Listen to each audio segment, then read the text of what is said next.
one question that has come up repeatedly is how to, economically make containers. And we had Mhm. some sharings from other gardening team members before about how to combine perennials and um, annuals in a container that you could then transplant to your yard and things like that. Could you give some general terms about how someone might go about, formulating that kind of a thing to be cognizant of both not throwing away plants at the end of the season and as well as like having a container that kind of gets refreshed along the way?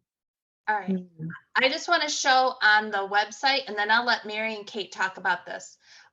On the in the section that was shop for plants, I did go to container recipes and combos. And in here in the words, we have also some thoughts about using perennials in containers. And one of our garden coaches, Teresa, had helped with doing a list. And I know Kate also, and Mary as well. And oh, Robin, I'm sorry, it was Robin. Robin had these suggestions of, and there's an entire list here already for perennials in containers. And so we have perennial thrillers, perennial fillers, and perennial spillers. Um, this is Teresa here. I love to use heucheras in my containers. And then in the fall, I'll transfer them into the ground so that it's no waste. You're getting great color in the container and then you can totally reuse it. Mhm. I didn't realize it was you, but Teresa's one of our gardening coaches as well, and she's done about 200 club members' gardens since we started. So let me know if you want to reach out to Teresa for any Yeah. help. So I do like to use grasses in my containers. I have some very large containers. So it really kind of gives an impact, especially into the fall. So I do use a lot of purple fountain grass, which is an annual, but it will last a good long into the winter Yeah. and look very pretty and flowing. And when I make a container, I know that I tend to think about how I want it to progress all through the season, and I'll grow a different variety of plants so that when the few that are my fillers are starting to fade, which tend to be the calibrachoas and some of the supertunias and my ivy geraniums. When those are starting to fade, I will pull those out. I just can't throw them away though. I might go put them somewhere else in my garden, but they're not really feature worthy anymore. And that's when I will start to put in my fall mums and have a new display. But I do tend to like to have a grass. I know the purple fountain grass, I like how they look. I like the color. It matches with my whole theme. But if I didn't want to throw away a plant, here are some good grasses that you could add to your container and then plant somewhere else in your garden and start making a border of grasses or a variety of grasses or a wave of grasses that will change, that you feel like you didn't just throw some plants away. So that's what will always work very nicely. In this list, there's also a dwarf Alberta spruce. If you were looking, you could use that and then maybe decorate it as for the holidays or have it as a winter interest type plant and continue growing that in your container until it gets really too big for it to properly grow. And then you could plant that in your yard somewhere else.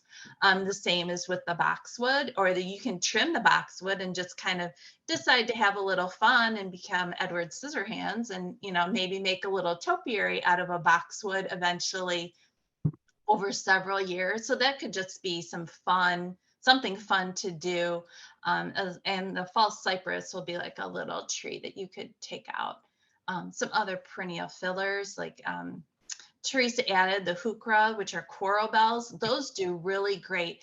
And I'm just gonna switch from here and, I don't even have to switch. Look, we've put this lovely click button in. I didn't have to search. I wanna see what a heuchera looks like because some of these, I don't know what they look like. So I'm gonna click this and you're like, oh, I've seen these in containers in other places where there are these really beautiful different colors of reds and oranges and chartreuse and dark purple.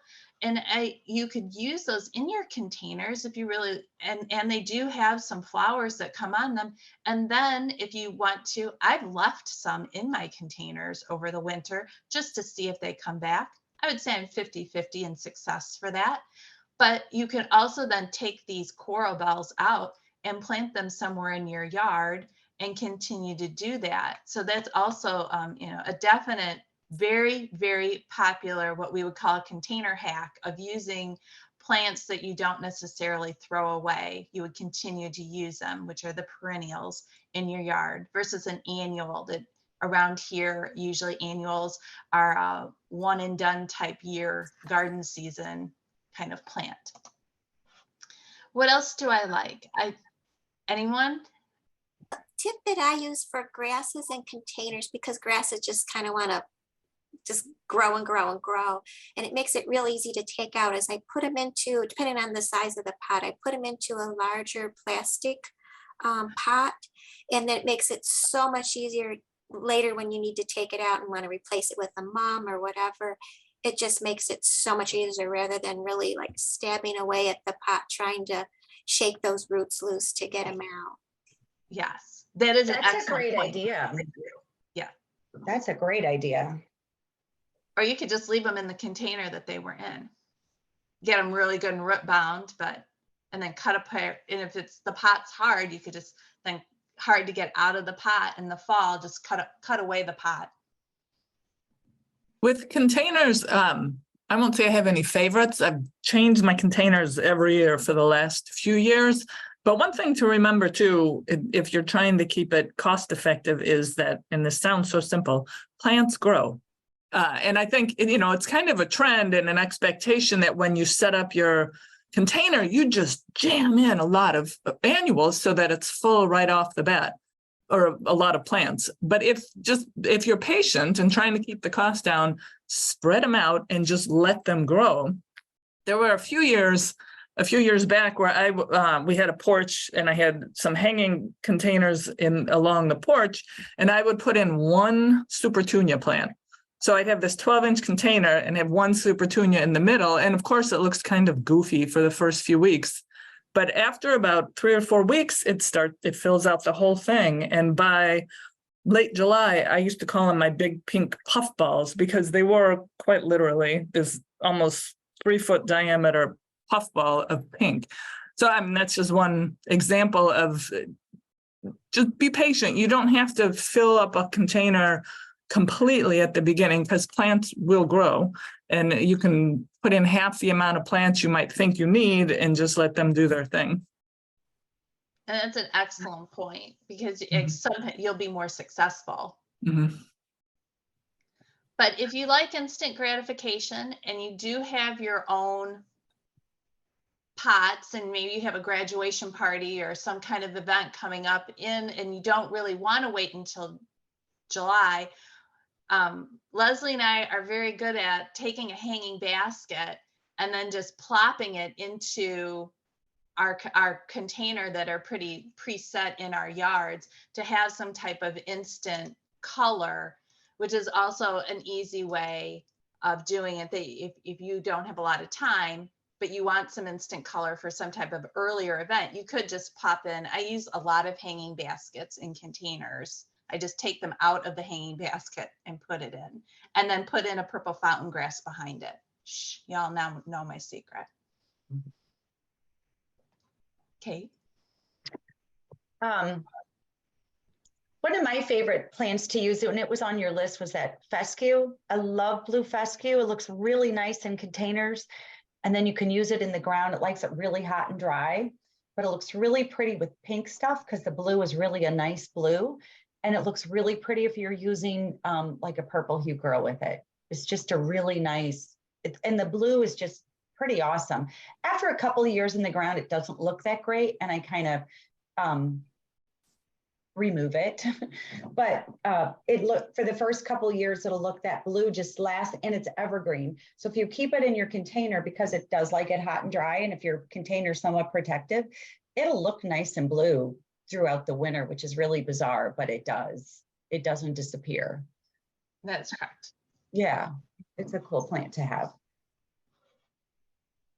Kate, you had some really beautiful containers. I've seen some of Kate's work where she likes to use a lot of the salvias, the black and blue salvia for a thriller. Yes, and sometimes I just put it in the ground. Sometimes I put it as the thriller and a plant. It'll get like 2 to 3 feet tall, a little taller if you put it in the ground.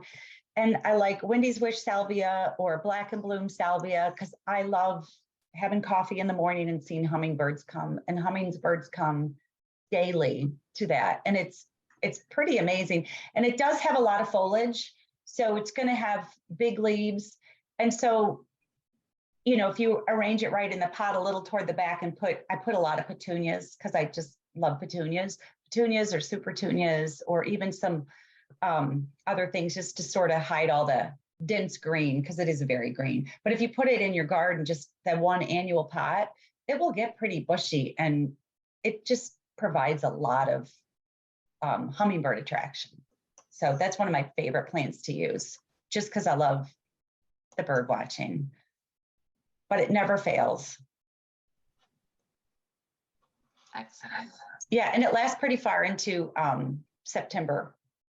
Like it can tolerate cold. It doesn't do well in the spring cold, but it lasts for a while into the fall cold. I think it just takes a while for it to get started. A lot of our plants that we use as annuals are kind of considered are more hardy, definitely in the south. And a lot of these I see like warm soil. They really like their feet warm. And so, yeah, that is kind of key, is if we are not having a warm spring, the soil just still stays cold. And that's true for even your tomatoes and your peppers. They like a warm soil.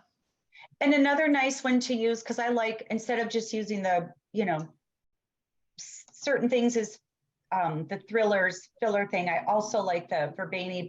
I'm not sure I'm pronouncing it right. The Buenos Aires, and it just has little globes, and it looks really pretty actually if you pair it with this salvia.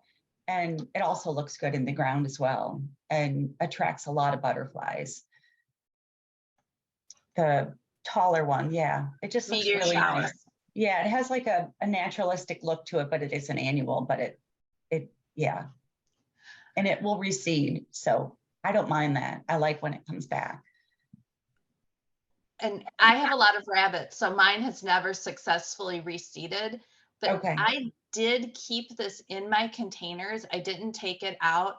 And it gets very tall, and like 3-4 feet tall, and gets very kind of sprawly. So if you like things neat and tidy, this plant's not for you. Right. But it gets really kind of, I like the word wonky, and kind of very architectural, in my opinion, of just off. And it looked very cool in the snow the other day, because because the seed heads are still on it. Yeah. Birds still come and land on it. Like I have a lot of little birds, and it's just a very interesting type of plant that you can have in your containers. And I do have a couple in my yard too. So that is one of my favorites as well. And butterflies, whoever's looking for butterflies come to this. Absolutely. That's Cleome. Sorry. Some of these pictures are not, that isn't. And it has little teeny tiny flowers on a head. So very pretty.